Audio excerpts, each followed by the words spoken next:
The part that I really today try to avoid is the binge eating, is my eyes glaze over and I'm just kind of shoveling food into my mouth and not really enjoying it. So I don't know that trying to achieve that is super rational if you just started a diet this year and you're having some success, or if you're still struggling with your diet.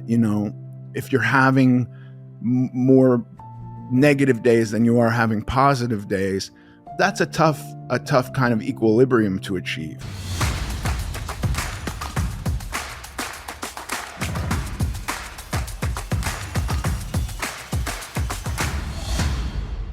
Paige Dorian Productions, welcome back to the American Glutton Podcast.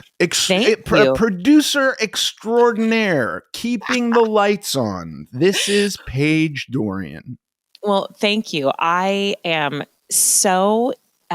you just call me that now. When we ever do an episode like this, you just call me that, and I love it. And it's just my name now.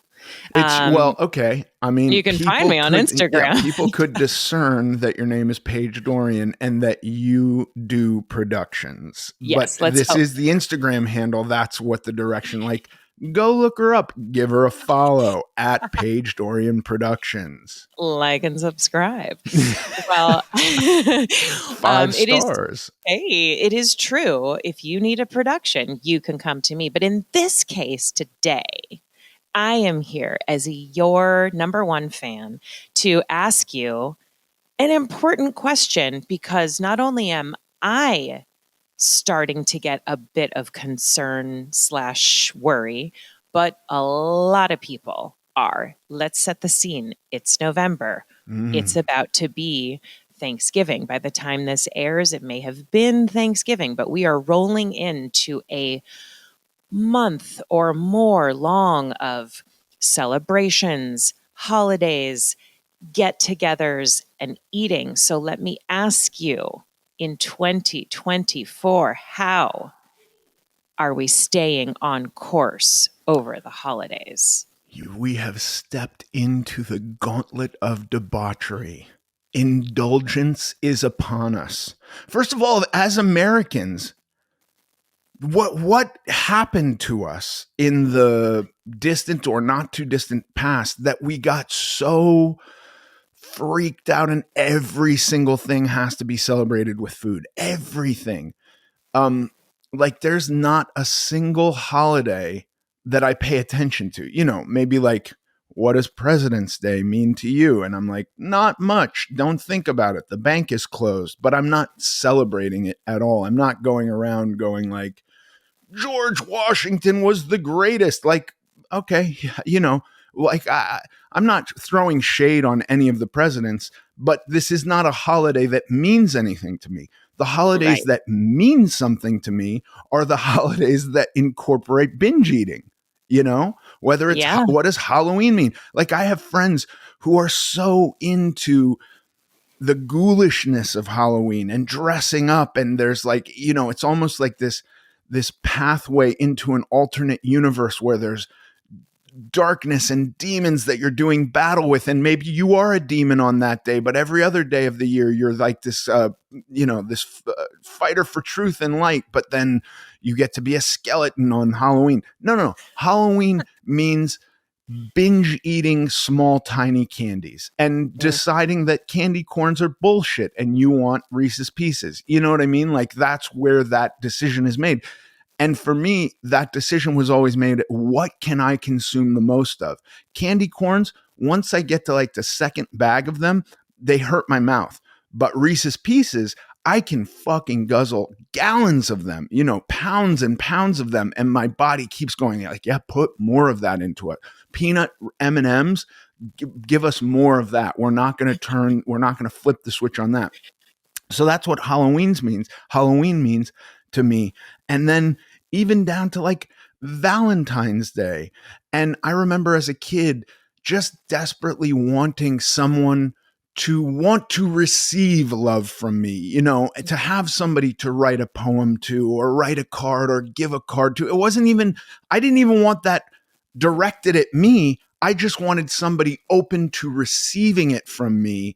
And And then that got adulterated and it became, no, it's just consuming chocolates. And like, not even that I wanted to give somebody chocolates and watch them eat them. It was like, how do I get chocolates, But so we come to this weird point where we have Thanksgiving and Christmas, and they're kind of these anchors with a lot of time off work. Generally, I think people get more time off. It's winter, the hours change. I don't know what goes into it, but suddenly there's parties. I also suffer from the fact that my wife has a birthday like smack dab in the middle of it. Yeah. And then I have close friends with a birthday 2 days later or a day later or something like that. And so there's all this stuff where it's like, I mean, if somebody tells you that Thanksgiving isn't specifically about binge eating, what do you think of them? Like, at no point are we sitting there thinking about the time that the Native Americans helped the Pilgrims survive the winter. It's so disconnected from that. Mm-hmm. It's cooking the most obscene meal and there are like these traditional things that you have to cook that I think of as like, yeah, you can cook, somebody else can cook that bullshit, because I don't really give a shit about turkey. Turkey for me is a diet food. But like, how do I sneak in jalapeno poppers? How do I sneak in, macaroni and cheese? When did the fucking Pilgrims eat macaroni and cheese? But like, I want that. I want truffled macaroni and cheese. You know what I mean? Yeah. There's that. And then Christmas is just a fucking day-long binge fest from Pillsbury instant bake pastries that you unravel, that you then surround, any kind of nitrate heavy meat. So like a canned ham or bacon or something like this, and chunks of cheese. And you bake those until the cheese melts out and gets real crisp. And then you let them cool just long enough that you can lift it and the cheese crunch lifts with it, right? If you lift it too soon, you lose that piece of cheese. It stays on the hot tray. So you got to wait just long enough for that to solidify. Then you get it off, but you want it still warm and gooey in the center. To like, an all-day charcuterie type board that's constantly being refed. Like, you can't, like, what is this? It's as though we're starving all year round. And then we get to this 6-week period where it's like, and then thank you so much, have created the tradition in my life of like, somehow New Year's is even, you're bringing us, you're importing shit from Chicago, Italian beef sandwiches and hot dogs. And like, suddenly it's about like, okay, well, we're all too overfull and sick to even make it to noon. We all have to lay down and fall asleep because we've overeaten ourselves into a stupor. So it is like a tricky time of the year, I think. And don't forget the days after those days, Thanksgiving, and then the next day you have all this food left over because you traditionally make way more than you need to have leftovers. And so then your refrigerator is full and you go to that and you eat it for a full other day. You're having I know people that make like a sandwich out of a stuffing with turkey and a thing. Like, it's a whole other day. Once got into a famous text exchange with my ex-husband about not giving him any turkey the day after Thanksgiving, but that's a story for another time. Like, you didn't take turkey to his house and he was offended? He came to us for Thanksgiving, God love him, and I sent him home with some leftovers, but there was no turkey in there, and I heard about it. Anyway, having said that, it's a day after Thanksgiving thing, a day after Christmas, all that food, because you can't throw that food away. That's terrible to waste food, right? So you have to eat it. So yeah, we are heading into that. It is, as you said, a gauntlet. Like, it's like a, to me, it's like I'm looking ahead at like a Mission Impossible.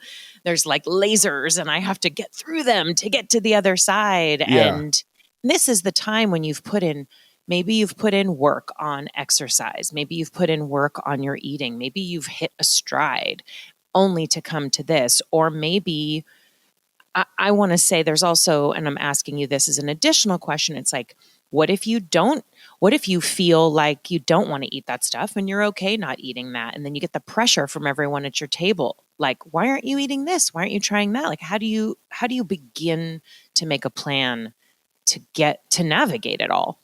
Yeah, because I like, if I'm being honest, there's been a few different versions of me, and one was certainly, if we go far enough back, where I'm just like, fuck yeah, let's go. You know what I mean? Like, what can we make? What can we wrap in bacon? What can we, add sugar and butter to, to make it more delicious? Like, let's just have everything you can imagine. And I'm going to do all of it. At what point in the year, it's maybe right around Halloween or something, that the pumpkin spice latte comes out. And Oh, yeah. you know that, like, in some part of the world, the leaves are turning color, it's Mhm. getting colder, which, and all I'm saying to myself is, yeah, there are some people who need to put on a little body fat to survive the winter. You know what I mean? And so, like, this is obviously genetically programmed, so I need to partake in that. Mhm. And eggnog and all this stuff happens, and down to stuff where today it's even repulsive to me. I don't know what these things are called, but, like, I remember my grandmother used to send us this. It's like the most horrible looking loaf of bread that when you cut into it, it's got nuts and Yeah. somehow green colored candied cherries in it, Yes. and red and stuff. And, like, I can fully salivate today thinking of Mhm. toasting a slice of that and putting a thick layer of butter on top of it. And that would be Mhm. so good. But at the Mhm. time, there was so much other stuff that was that was like, I'm not even going to get to that. You know what I mean? Like, that's Yeah. not even in the cards for me to consume, because I'm consuming so much other stuff. And then, if we go into the distant past, but not quite 25 years ago, Mhm. when I'm on this kind of kick of, like, food is responsible for my downfall, and I am just going to demonize certain types of food. And so long as I don't consume those, I will be fine. And it was like, okay, what can I eat here? Well, I can just have turkey, right? That's Yeah. like the only safe thing to eat. So I'm just going to pile my plate high with turkey and eat that and chug water, and really just not participate in any of the social gatherings and the family visits and the office parties and anything else that is based around celebrating life with food. I am bowing out. I am staying true to my thing. And to be honest with you, you know, today I'm like, I'm going to have a couple bites of stuffing. If somebody does make a macaroni and cheese with truffles, I might have a bite of that. If Mhm. there's a creamed spinach, like, what do I actually like, Yeah. and what am I going to eat? And I'm going to have turkey, but I will probably take more turkey. Like, my plate will be composed more of turkey than it will be of stuffing and creamed Mhm. corn and whatever other nonsense people make.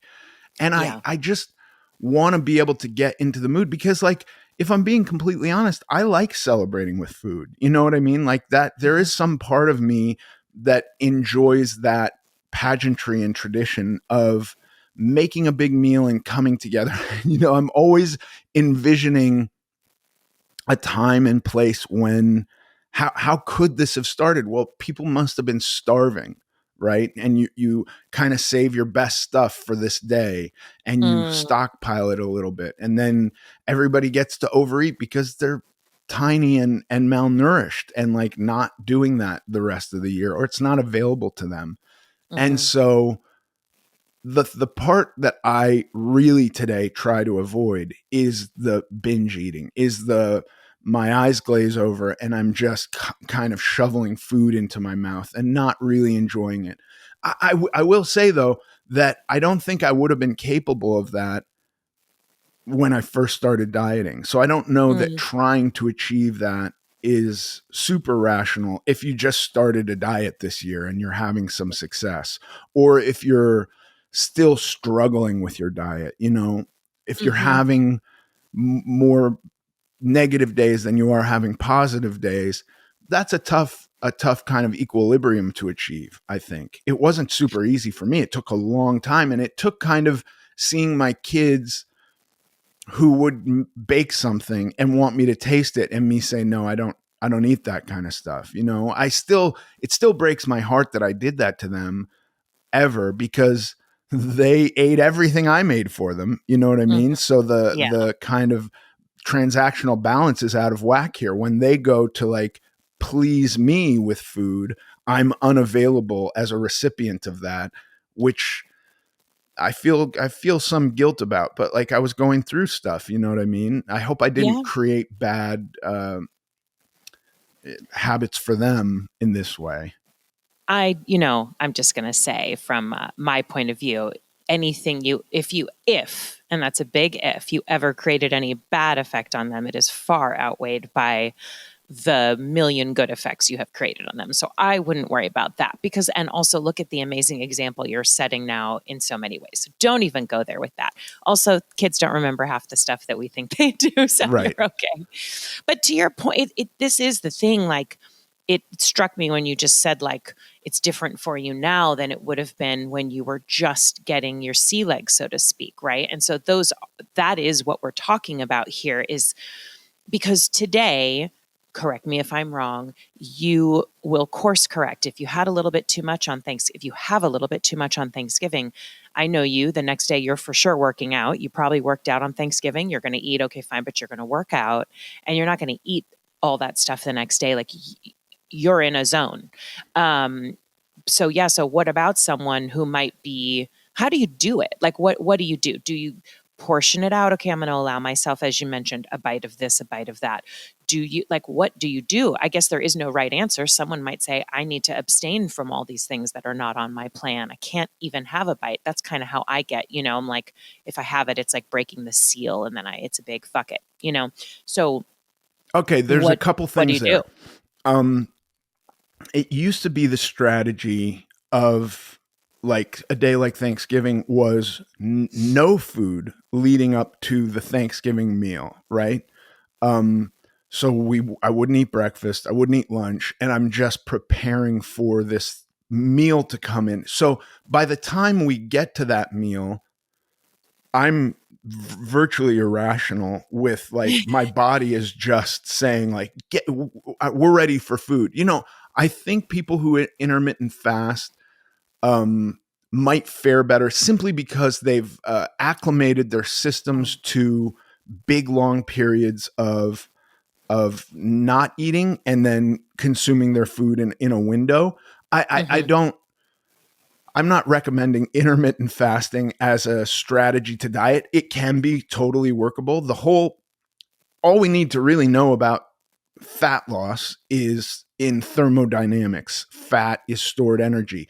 Everything else, every other scheme that is sold to you as the be all end all of the best strategy to achieve energy balance is preference. Everything else.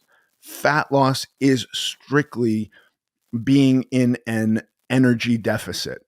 Fat is What do you stored mean energy. by Yeah. preference? What do you mean by So I preference? mean like intermittent fasting, keto, Oh, paleo, how you go about it, how you or go about achieving okay. energy balance is all preference, right? Now, I think you'll have arguments from people that sound like, well, that makes me think that is the best strategy to achieve this. There's so much nuance that goes into like what you personally like and don't like, what you are capable of doing.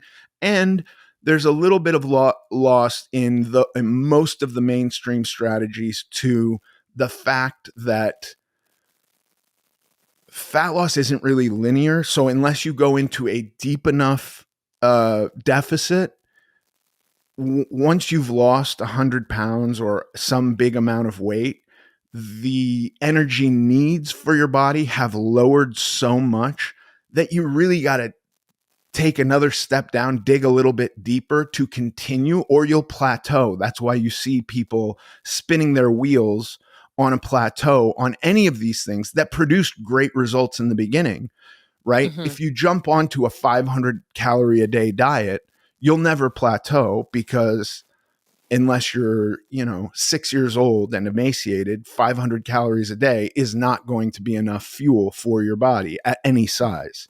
So that's not recommended, because the preponderance of evidence suggests that once you lose first of all, you're going to lose a ton of lean tissue too, which is not healthy for many reasons. So if health is a metric you're looking for, you don't want to lose all that lean tissue.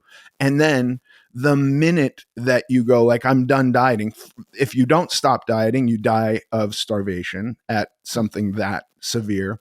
And then the minute you do stop dieting, your body will just try to reaccumulate some of the lost fat at such a severe rate that we see weight regain almost ubiquitous with diets that are like that severe, right?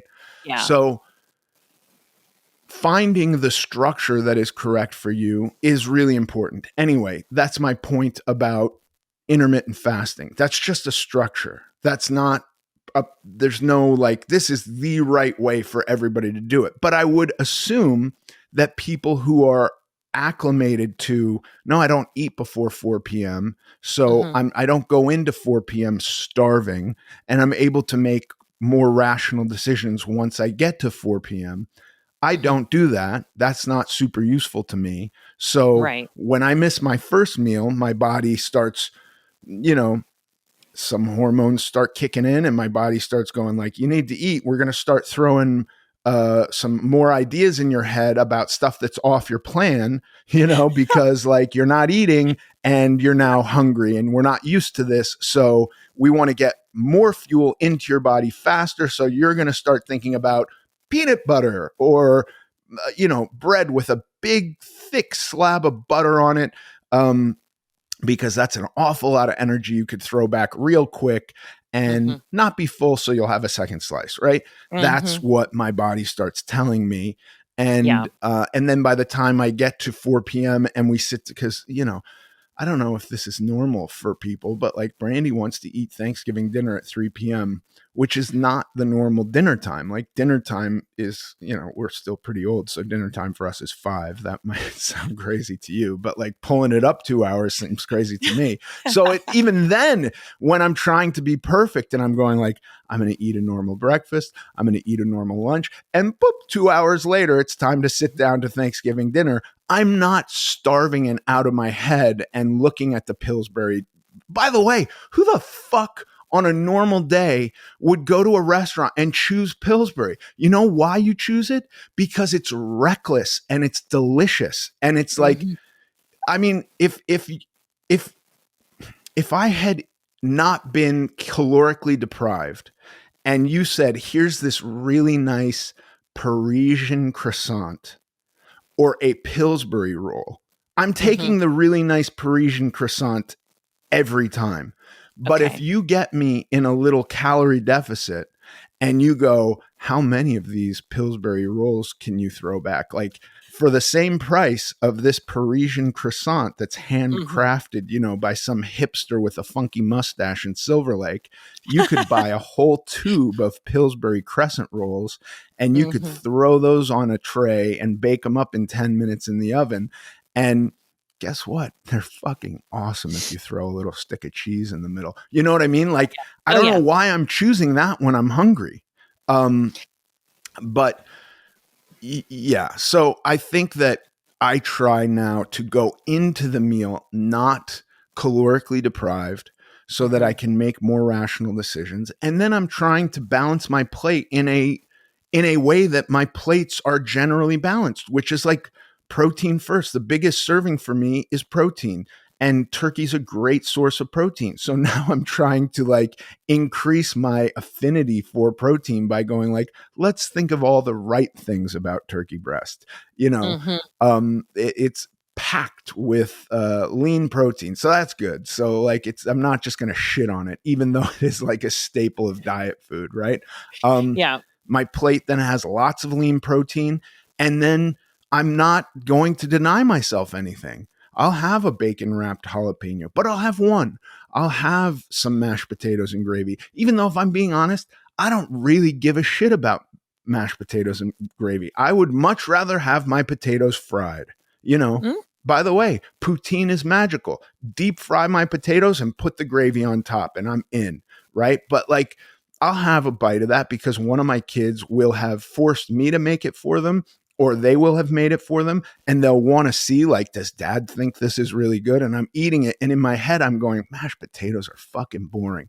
This would be so much better if it was fried, but I'm like showing my kids like, this is delicious, isn't it? But that's a small little thing. What I like is stuffing. My wife makes stuffing. Brandy, you know who my wife is. Stuffing with dates and sausage and somehow, the pan cooked stuffing is fine, but it's pretty boring. The stuffing that's shoved up the turkey's ass that cooks for hours with the juices of the turkey melting into it, that for me is the golden magic of Thanksgiving. The stuffing that is pouring out of the turkey as it comes out, where the edges that are facing the air are crispy, but I know just under that crispiness, it's almost become like a bread pudding of like gooey, savory, wonderful, there's hints of sage in there and a little thyme and lots of butter. All the butter that's been put under the turkey skin somehow went through the turkey, gathered all the flavor of the turkey, the bones, the bone marrow, and then went and saturated the stuffing. That's what I like. And so I will have a ladle of that stuff, and that stuff I will eat slowly, deliberately, with thought, paying attention to all of the wonderful feelings it's providing in my body. But then once I've finished it, that's it. I got to get up. And I try to find something to do once the meal is done that is active, that is not like, I also think that's this weird thing, and I don't know if this is normal for everyone either.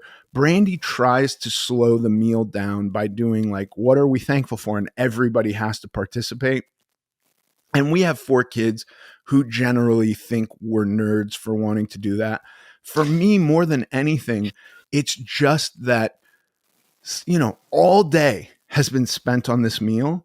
And then if I'm being completely honest, by the time the last person has filled their plate and sat down, the first group is done eating and either going back for seconds, or they're quote unquote normal folk who don't need seconds and are full. Excuse me. And they're just done. And it's like, what that meal we spent 8 hours, or, she's got to do shit to the turkey the day before. Sometimes it's like a 24-hour cycle, is over in 10 minutes. And even 10 minutes, it doesn't take everybody 10 minutes to finish their plate. So the idea of like giving thanks, to me, it's just like, we spent so much time on this. Let's slow it the fuck down a little bit.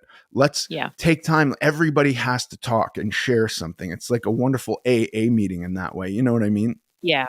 And so, I want that meal to take as much time as it takes. But then once I'm done eating, I got to get the fuck away from the table because it's usually covered in food, and I can't, if it's within arm's reach, I'm so fucking sick because like, I'll be sitting there going like, well, the thing I really want to eat more of is at the other end of the table. I'm not going to stand up and go and get that. I'll just eat this bread and butter, which is really close to me, and polish off the whole plate of bread and butter.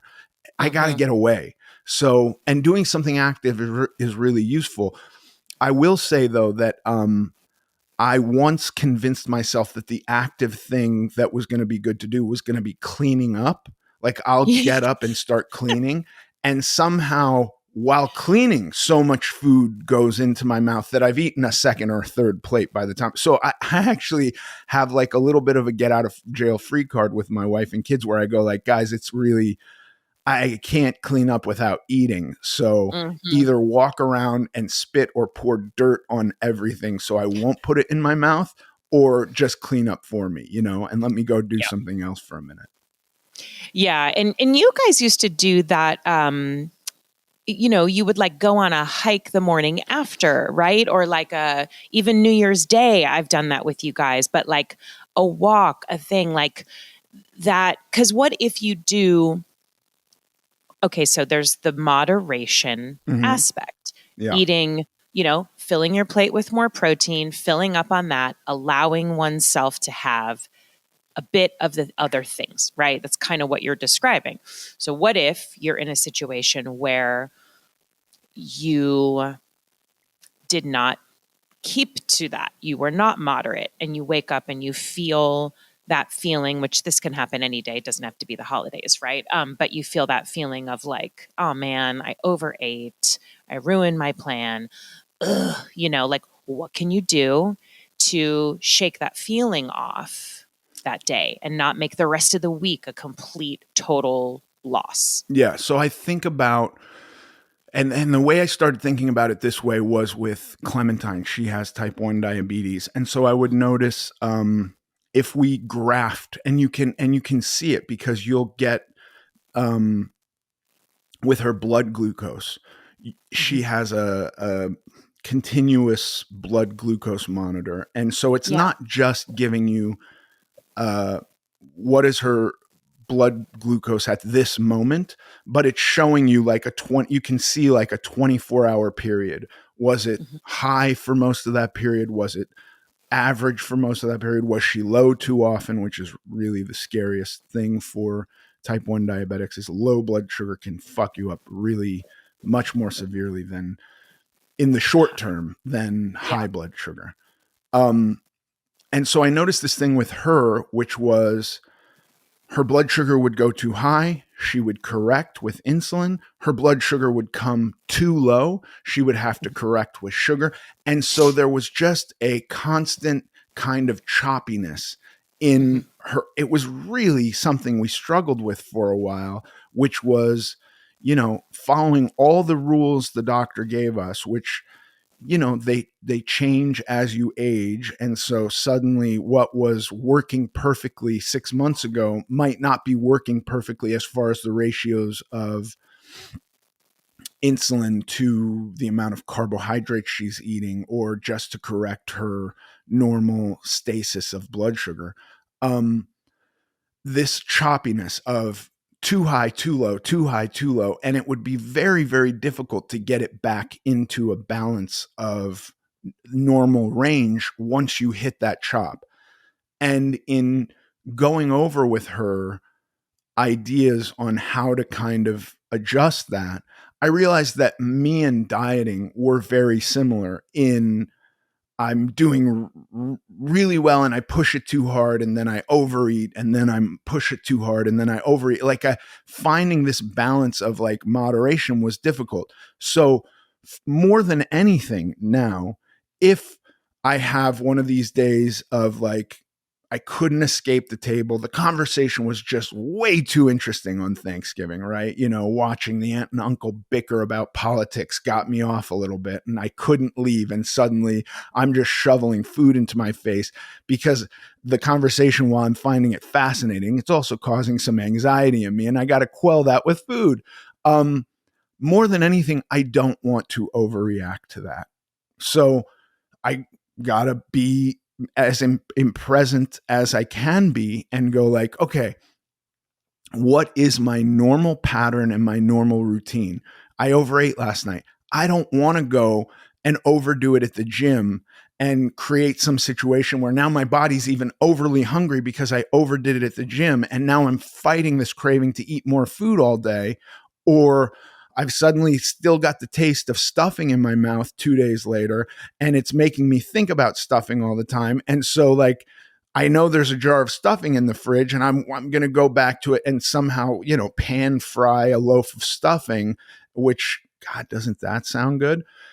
And eat that, pour a little gravy on that. So I want to go like, when was I last doing well? Okay, was just 40 hours ago or 30 hours ago or something. And what was that day like? Okay, I go to the gym normally. I don't not eat. I have my whey protein and I go to the gym. And what do I do at the gym? Well, normally I do a little cardio and, 45 minutes to an hour of lifting weights. I'm just going to do that. And I'm going to get back on my schedule.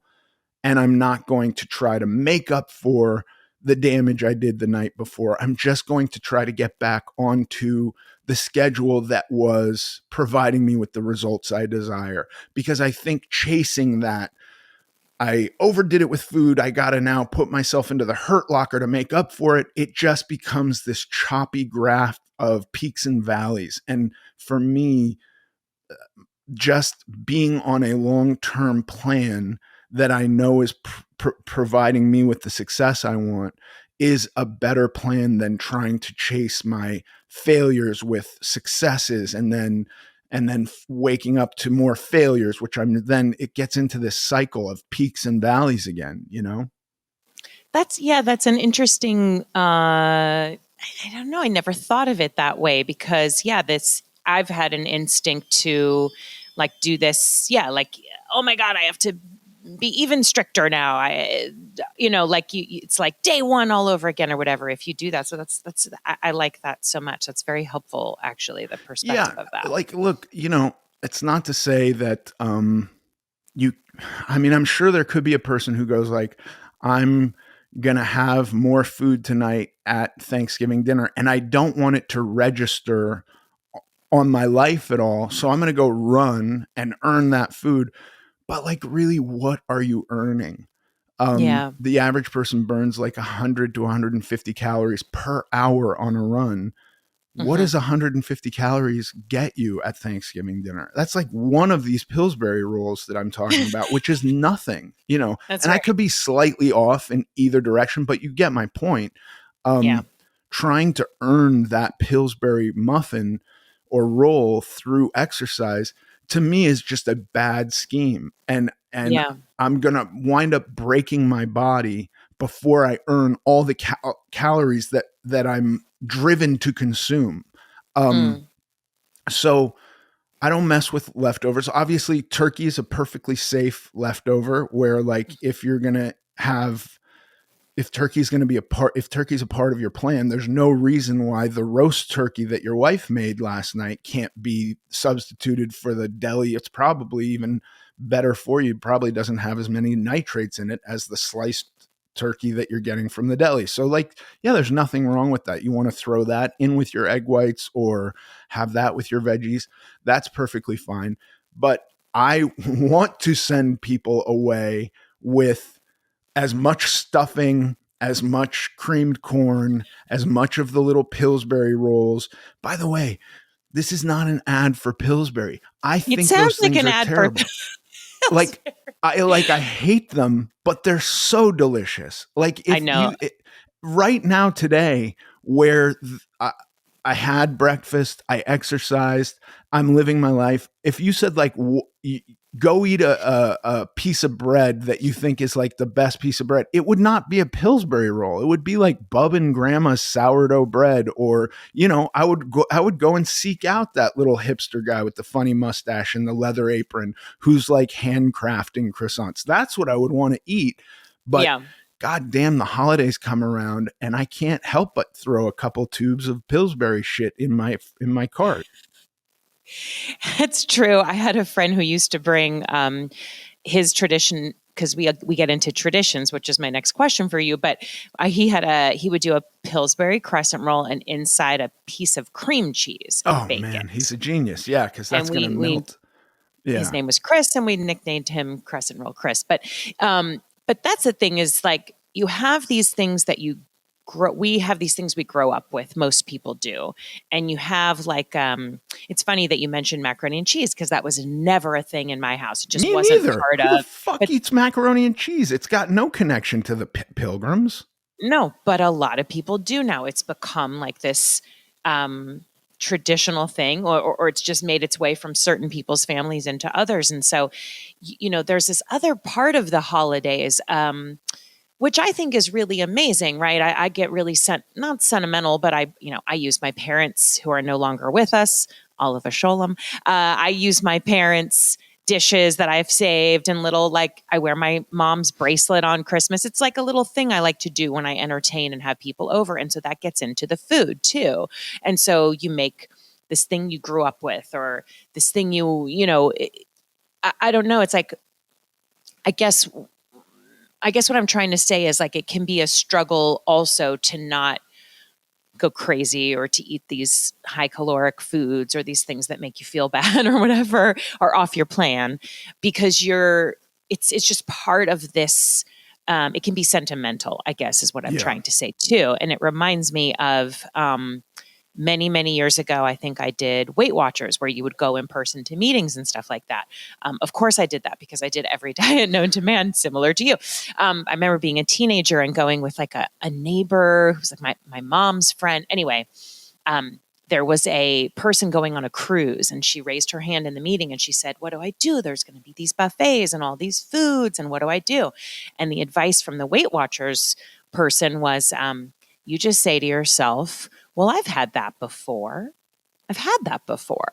And I remember at the time thinking, this lady's crazy. Yeah, I had it before. That's why I want it again, because it's good. Like I couldn't understand telling yourself something like that. And so it reminds me of that. This is a long story / question, but like, what do you do about that part? Like, how do you talk yourself through, oh, this is, the tradition of it all and the sentimentality and the, I guess, celebratory nature of it? Like, I just feel like I personally know people that, myself included, can struggle with that. And then, Yeah. you know what I'm saying? And maybe it's all the same answer, which is allow yourself a bit or whatever. I do know what you're saying. I personally like the I've had that before perspective, because it's certainly not as ubiquitous as food, because that's just not the way our culture works. But like with drugs and alcohol, when the thought, and it's usually other things have happened, right, to lead to the thought, and that I've let my guard down to the point where the thought even gets to me, because I think all this stuff for me occurs steps back. So I'm stressed out. I'm having a bad day. I'm overly emotional. I'm not getting that in check. I'm not present. I'm stuck in whatever happened hours ago or days before that has led me to this state of stress. And maybe I didn't sleep great, and I'm not using the tools that I have to get myself more into the present, right? And be here now and like go like, I'm okay. Everything's okay. I haven't done that. And then the thought pops into my head that, heroin would be a good solution. I would feel better, and life would be more magical right now. And all of the stuff that's bothering me wouldn't bother me so much if I had some heroin, right? This is a hyperbolic example, but that happens from time to time. And I've had that. I've done that. Is a useful tool for me to go, no, I know what that is. I've experienced that. And whatever facade of magic that would create in the present is going to push this feeling that I'm escaping down the road. And it's going to be worse when I finally do arrive at confronting it and going like, this is what's actually going on, and this is what I need to do to deal with it, right? And I think food for me is the same thing. Now, it can be tricky too, because I'm advocating right now for radical moderation, which is like, yeah, you've had it, but I can have a bite of it right now, and that's not going to lead me to having seconds and thirds and going into a binge of that thing. I can't do that with heroin, right? Or alcohol. I don't do that, because those things I don't need to exist. I eat 3 times a day, 6 times sometimes. I mean, eating can be exhausting, right? When we're on our thing, it can just be like something we think about so much.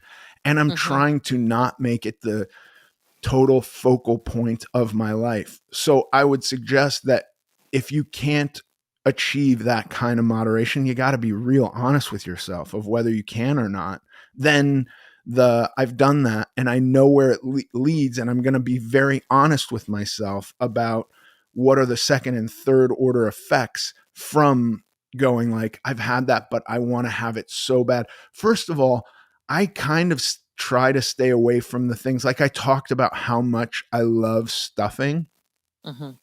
That might be because of that something I go, I'm not feeling super confident in myself right now. Maybe I don't have stuffing tonight. You know what I mean? Like I've got to be as honest, as radically honest with myself as I possibly can. Because I will not trust myself with a glass of wine. I will not trust myself with a Percocet. I know where that leads. I know where that gets me. And I learned that through experience. It's not that I just woke up one day and went, I'm sober, and I didn't ever touch drugs and alcohol again. It was a bumpy road, and it took a lot of like, oh shit, the alcohol tends to lead to the crack house. You know what I mean? Like, despite all of my decisions that it's not going to happen this time, that tends to be where it's led for me. I haven't had the experience where, in recent years, eating my couple bites of stuffing has led to me waking up surrounded by McDonald's bags. That has not been true, right? Or eating my couple bites of stuffing has led to me then like polishing off all the bottles of wine that have a sip or two left in them. That has not proven to be true. If that's the deal for you, if that bite is going to fuck you up so bad, then you got to be honest with yourself and go like, if I have that bite, am I going to be looking for the Halloween candy that I hid from my children that's like in the cupboard above the fridge and binge eat that and then go through the ice cream? And you know what I mean? Like I can totally understand how that could be real. And so in that case, I've had that. I've had that. I know, and I can be really honest with myself what that experience is. Now, I've gotten to the point, and it's mostly, honestly, for my children's sake, because I was unable to enter into the spirit of some of these holidays with them. And I wanted to get to a point like at the end of the day, for me, this is all just like how I can be a better person to serve my wife and kids, to serve my community at work, to serve my friends, to serve, in the broader sense, mankind, which like that's really hyperbolic, but I can follow the path of how if I am improving myself, I'm a better member of society, in the society that I envision being more positive than negative, right? I'm contributing in that way. And if a bite of that food is going to be detrimental to me serving others in that way. And at the end of the day, I don't believe in altruism. I think it all comes back to, it provides me a feeling of self-peace, right? And the formula that I have figured out for myself that makes me feel best is being of service. So wonderful, but if I'm just going like, no, it's all in pursuit of helping others. Bullshit. I feel better. I feel better when I'm helping others. And that feeling of harmony within myself is all I'm looking for. If you told me that picking up trash would give it to me, I would try that. And if it did, I would keep doing that. If you told me that, being judgmental of people and pointing out all the things that I see, that's why I have empathy for all these crazy voices online, because I think we're all doing the same thing, which is trying to feel better about ourselves. My formula has been, how can I be an example to my wife, to my kids? How can I be the best version of me that can help them in whatever they need help with? And so that's kind of the structure I'm looking for. And I got to be honest with myself. I've seen myself try certain things, which leads to me not being the best version of myself. I don't want to wake up hungover from food and not be present in their lives the next day. And some of these things, like if I get crazy with the pumpkin pie, I'm going to be of no use to anybody the next day. I'm going to feel awful. I'm going to have to go to the gym for longer. And then I'm going to get back and have missed them, that morning walk you're talking about, because I had to do my own version of that and be alone because I was miserable. I don't want that. I want to be the best version of myself as possible, to be present for myself, for my wife, for my children, for my friends, and ultimately for mankind. How about that? Oh my God, I love it. I love it. No, really, it's very inspiring, actually. And I think that is the best advice of all. And I think that's where we end. I don't know how it gets better than that right now. That was pretty great. Well, thanks for talking to me about the holidays. Paige, I wish you good luck in all of your pursuits this holiday season. Thank you, and to you.